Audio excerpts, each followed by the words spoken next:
Pilpres 2029 ini masih 3 tahun lagi, tapi sejumlah partai politik nyata-nyatanya sudah tegas menyatakan dukungannya kepada Presiden Prabowo Subianto maju di Pilpres 2029. Tapi yang menarik, bentuk dukungannya tidak secara tegas disampaikan dengan turut menyampaikan nama wakil presiden yang akan mendampingi Prabowo. Pertanyaannya, apakah partai politik ini punya nama lain yang ingin diusung nanti di 2029? Kita akan membahasnya malam hari ini dengan Toto Daryanto, anggota Majelis Pertimbangan DPP PAN. Mas Toto, selamat malam. Ya, malam Mbak. Ada juga Valdo Maldini, politisi PSI. Mas Valdo, malam. Selamat malam Mbak Audrey, selamat malam Pak Toto, Mas Yunarto Ya, juga. malam, Ya, dan Mas Yunarto Wijaya, pengamat politik, sekaligus juga Direktur Eksekutif Carta Politika. Mas Yunarto, selamat malam. Selamat malam Audrey, Valdo, Mas Toto. Ya, saya mau nanya dulu nih ke PAN yang baru saja memberikan statement pernyataan dari Mas Edi, Pak Toto, yang menyebut belum tentu nih Pak Prabowo ini ternyata sepaket begitu ya dengan 2029. Kira-kira kenapa memberikan dukungan ke Pak Prabowo di 2029 tapi belum tentu sepaket dengan Mas Gibran sebagai wapresnya? Ya, kita ini kan realistis saja toh Mbak. Jadi program dari pemerintah Presiden Prabowo sekarang ini sangat cocok dengan partai seperti PAN ya, karena ekonomi kerakyatan yang digerakkan ini benar-benar luar biasa. Seperti beliau juga sudah katakan, ada 1 juta tenaga kerja yang direkrut, kemudian perputaran ekonomi yang bergerak di bawah itu pasti akan mendorong pertumbuhan ekonomi. Jadi yang cocoknya cuma Pak Prabowo-nya aja nih, Mas Toto? Nah, itu kan programnya Pak Prabowo. Dan kita belum melihat soal wapres ya. Jadi terhadap Presiden Prabowo udah pasti kita akan dukung menuntaskan seluruh program ini hingga 10 tahun 2 periode maksimal yang dibolehkan oleh konstitusi, itu akan kita dukung. Oke, jadi kalau wapres ya nanti aja, nggak usah dibicarakan sekarang. Kenapa nanti? Kan jelas-jelas ini sudah sepaketi di 2024, kenapa tidak dilanjutkan lagi nanti 2029, Mas Toto? Sepaket. Ya, dalam politik itu kan, politik ini nggak ada rumusnya tuh Mbak. Itu Mas Yunarto tuh suruh jelasin tuh, politik tuh nggak ada rumusnya. Jadi intinya rumus politik itu realitas aktual. Realitas aktual itu artinya apa yang terjadi pada saat kejadiannya itu. Jadi kita nggak bisa berandai-andai. Kalau presiden udah pasti ya, karena udah kelihatan. Tapi kalau wapres ya nanti aja setelah menjelang 29 itu apa realitas yang ada pada waktu itu. Oke, siapa pendamping Pak Prabowo? Kita lihat. Oke, siapa pendampingnya Pak Prabowo? Katanya lihat nanti, Mas Valdo, yang pasti Pak Prabowo kami dukung. Ini PSI sudah membacanya sebenarnya bahwa 2029 belum tentu nanti Mas Gibran sebagai wapres Pak Prabowo, atau sebenarnya ini kaget nih, kenapa bisa menyatakan seperti itu berbagai partai politik? Iya Mbak, sebenarnya kan hari ini tadi realitas juga melanjutkan Pak Toto ya, bahwa kan ini pemerintahan memang baru berjalan, Pak Prabowo dan Pak Gibran. Jadi betul kalau kita bicara masa depan tentunya pijakannya salah satunya kalau menurut kami adalah yang bekerja sekarang, bukan asumsi yang belum terjadi gitu. Karena ada orang yang berharap Pak Prabowo dengan Pak Gibran, kamilah kasarnya gitu. Tapi ada juga yang berharap sebaliknya, kami kira dua-duanya sah Mbak dalam demokrasi, yang nggak bisa disalahin nih satu sama lain nih. Tapi yang mau kami sampaikan adalah Pak Prabowo itu kan adalah keberlanjutan dari era Pak Jokowi.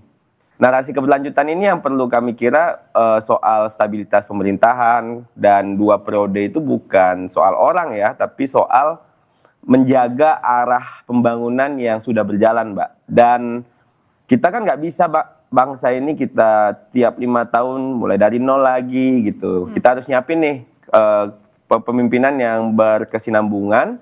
Nah, di sini nih peran wapres kami kira jadi strategis karena bukan sekedar pelengkap aja, dan kita lihat sendiri hubungan yang terjadi hari ini stabil, konsisten, dan Pak Prabowo selalu orang yang membesarkan pendahulu-pendahulunya itu loh Mbak. Kalau kita lihat gimana Pak Prabowo sebagai negarawan dan bukan politik balas dendam gitu. Dan nggak ada juga konflik yang terbuka, nggak ada kegaduhan di dalam, yang ada kan memang baru dugaan dan tentunya harapan publik.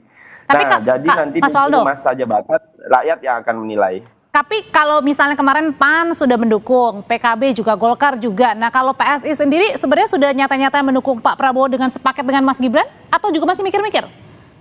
Ya kalau kita kan siapapun pilihannya Pak Prabowo ke depan kan pasti ya ikut Pak Prabowo lah. Dan pasti punya kalkulasi politik. Tapi menurut PSI, satu-satunya wakil presiden yang hari ini punya pengalaman transisi nih Mbak ya, dari Pak Jokowi ke Pak Prabowo, dan memahami bagaimana negara ini bekerja adalah Mas Gibran.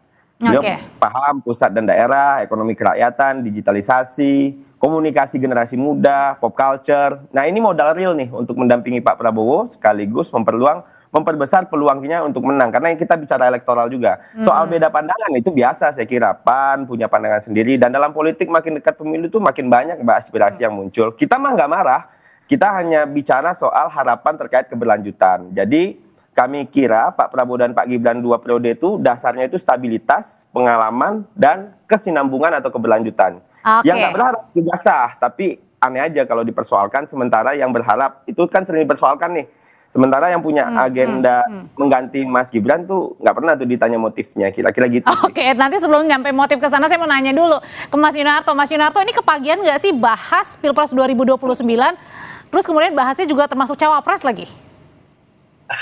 Itu yang menarik Audrey ya. Pertanyaannya kan kita baru setahun lebih sedikit, tiba-tiba bukan hanya PAN loh. Yang di catatan saya ada Golkar, ada juga PKB. Sementara Demokrat cenderung mengatakan kita bekerja dulu saja. Nah ketika situasi yang masih jauh dari Pilpres, tapi semua berbondong-bondong, pertanyaannya kan apa sih motifnya? Pilihannya dua. Yang pertama sedang berlomba ingin menunjukkan kesetiaan atau mencari perhatian, atau bahasa kasarnya menjilat lah kalau bahasa netizen. Atau yang kedua, jangan-jangan ada komando, ada yang meminta. Kalau yang minta itu kan berarti dari atas. Nah pertanyaannya kalau memang ada yang mengkomando sampai bersamaan seperti ini, apakah pesan mengenai wapres yang tidak bisa ditentukan sekarang, jangan-jangan pesanan dari atas juga atau enggak? Ini spekulasi pertama ya. Yang kedua, kalau kita berspekulasi simpel saja. Dari awal saya selalu mengatakan, kalau ada orang mengatakan ini adalah duet antara dua kekuatan besar, mantan presiden dengan presiden, antara Jokowi dengan Prabowo dalam konteks Prabowo Gibran, saya selalu mengatakan ketika Prabowo dilantik, magnet kekuasaan itu hanya satu, namanya Prabowo. Tidak ada itu yang namanya magnet kekuasaan itu ada di mantan presiden. Dalam konteks itu, kalau kita melihat Gibran adalah turunan dari kekuasaan Jokowi, sudah barang tentu semakin seiring waktu, magnet ini akan menghilang juga dari tubuh Gibran. Pada titik itu, para pengikut atau partai pendukung koalisi ya tentu saja akan melihat magnet ini hanya Prabowo. Meskipun tadi Mas Faldo bilang ini keberlanjutan, kalau ada Mas Gibran ini keberlanjutan ini Pak Jokowi? Kalau Faldo kan berbicara dalam konteks bagian dari Jokowi. Berbeda dengan Mas Toto Daryanto, berbeda dengan Caimin, berbeda dengan Golkar yang tidak merupakan bagian dari kepentingan Jokowi dan keluarga. Itu yang kedua. Berakhirnya atau makin lunturnya magnet kekuatan Jokowi yang sangat kuat pada saat kita bicara pemilu 2024. Yang ketiga, menurut saya ini lumrah kalau kita bicara pendidikan politik, Audrey. Partai-partai pasti berusaha sebisa mungkin ketika misalnya ketua umumnya nggak bisa jadi capres, karena presiden sekarang masih bisa maju kembali, target berikutnya adalah jadi wapres dong. Malah jadi aneh kalau Zulkifli Hasan tiba-tiba majuin kakak ketua umumnya PSI. Kalau Caimin tiba-tiba memajukan kakak ketua umumnya PSI, itu kan nggak nyambung. Nah, pertanyaan saya malah sekarang buat PSI, harusnya dalam konteks kaderisasi, yang disebut kader terbaik atau insan terbaik adalah Kaesang, bukan Gibran. Karena ketumnya PSI itu namanya kan Kaesang. Pertanyaan saya atas dasar apa kemudian PSI memajukan Gibran? Apakah karena dia lebih tua dibanding ketua umumnya? Ini konteks pendidikan politik ya. Yang terakhir Audrey, saya tetap sedih. Seharusnya ketika kita bicara baru 1 tahun, nggak ada nih perbincangan partai ini bicara mengenai konsolidasi elektoral. Ayo bicara kerusakan ekologis yang menyebabkan bencana di beberapa daerah. Ayo bicara guncangnya pasar saham kita yang sudah 2 minggu menggoncang sektor. Daripada ribut-ribut masalah cawapres ya Mas ya. Kalau iya, capres cawapres itu masih kejauhan lah. Nah kalau gitu pertanyaan selanjutnya, apakah dengan teka-teki ini mendukung Pak Prabowo tapi belum tentu sepakat dengan Mas Gibran, artinya koalisi di dalam pemerintahan jangan-jangan lagi goyang? Usai jeda Bapak-bapak, tetap bersama kami di Sapa Indonesia Malam.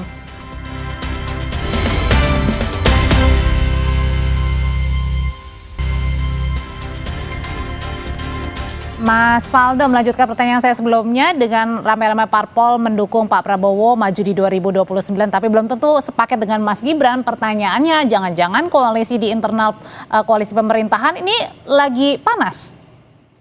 Iya, sebenarnya kan tadi apa yang udah kami bilang, Mbak, kita melihat kan stabil, baik-baik. Yang panas itu kan dugaan-dugaannya dan mungkin ada yang berharap juga. Tapi memang kalau kita lihat Pak Prabowo dengan konsolidasi politik yang selalu beliau lakukan adalah orang yang menyadari bahwa Indonesia ini nggak bisa dibangun sendirian gitu.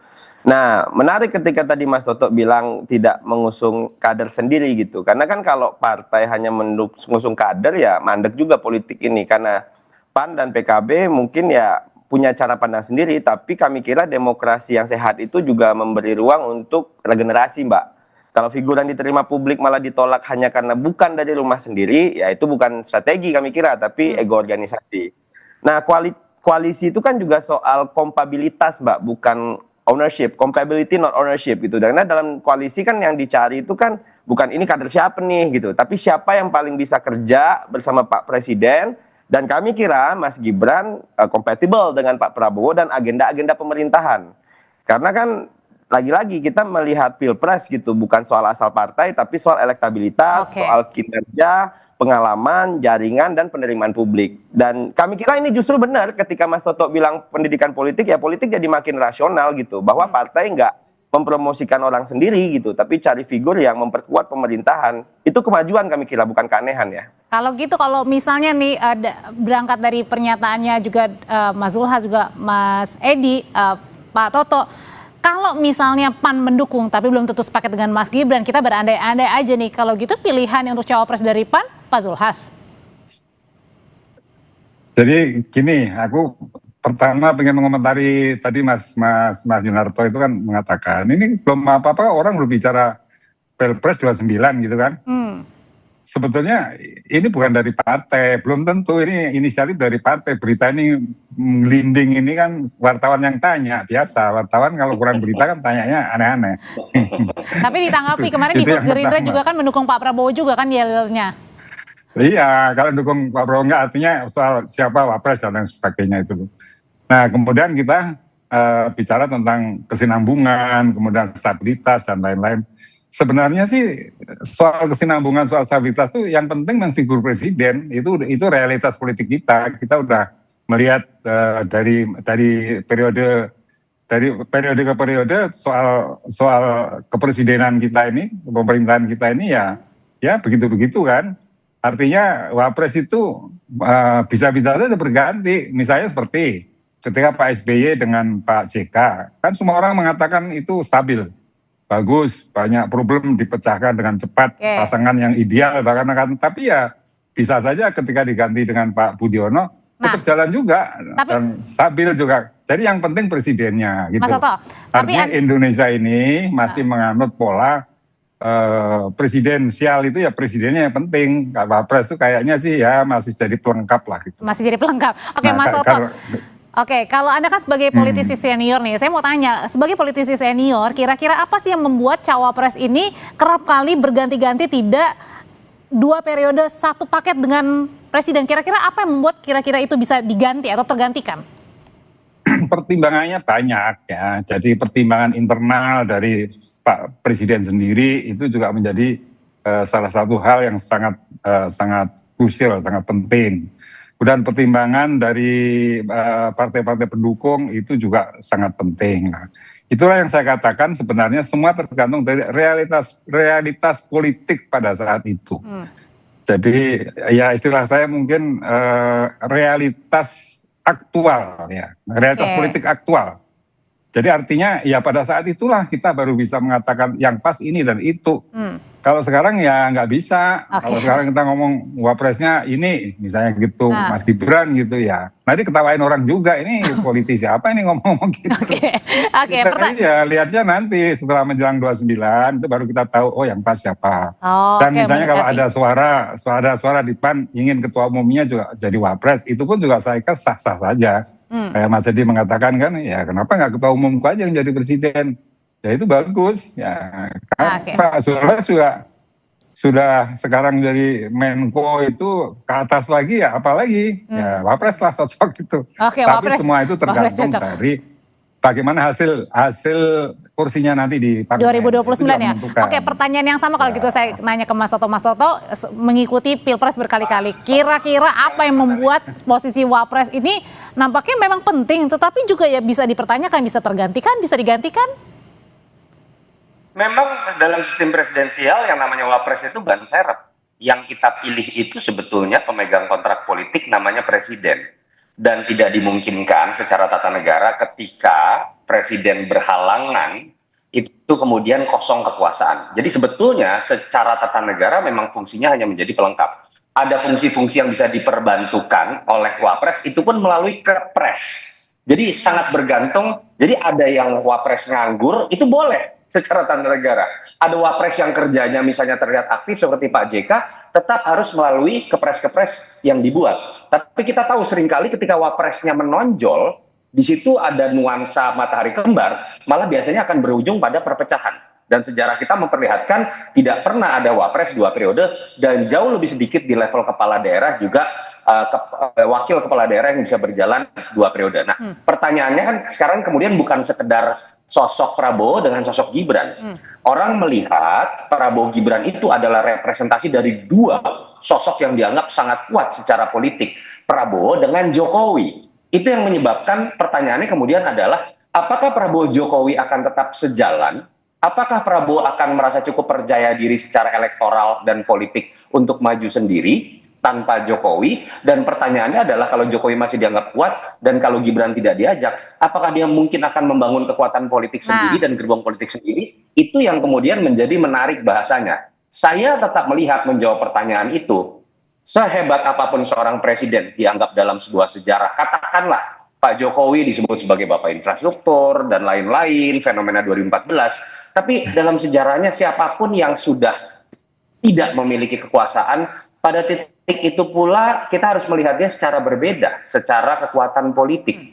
Itu yang menurut saya sekarang sedang terjadi. Kenapa sih dulu partai-partai yang dianggap dekat dengan Jokowi nggak pasang badan buat Gibran, tidak pasang badan buat kekuatan Jokowi lagi. Apalagi ketika Jokowi makin melekatkan dirinya pada satu partai, kan menjadi zero sum game. Katakanlah Jokowi nanti misal jadi ketua Dewan Pembina PSI. Kalau Mas Toto dengan Bang Zul atau Caimin atau Bahlil mendukung Gibran yang mewakili PSI, nanti PSI yang gede dong.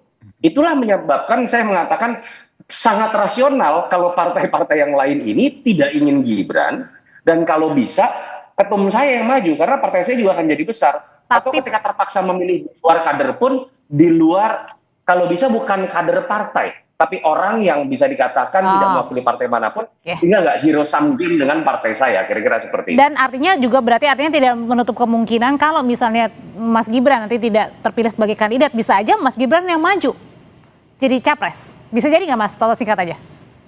Kan yang ngomong Pak Ahmad Ali, bukan saya. Lengkapnya nggak gitu. Gimana Mas Faldo bisa jadi ya? Kemudian menjadi lawan kuat. Dan itu normal ya. Bahwa siapa sih lawan terkuat dari seorang presiden yang masih bisa maju kembali? Logika kualitatifnya adalah seorang wakil presiden yang tidak diajak kembali. Tapi kan pertanyaannya apakah faktor kualitatifnya itu bisa dimiliki oleh seorang wakil presiden? Belum tentu. Tidak semua wakil presiden punya potensi untuk memiliki kekuatan elektoral besar. Apalagi kita tahu Gibran ini lebih karena digendong oleh nama besar ayahnya. Oke, baik, sudah kita tangkap pesannya Mas Toto. Terima kasih Mas Faldo, terima kasih Mas Sinar, Mas Toto, terima kasih. Selamat malam. Terima kasih. Terima kasih.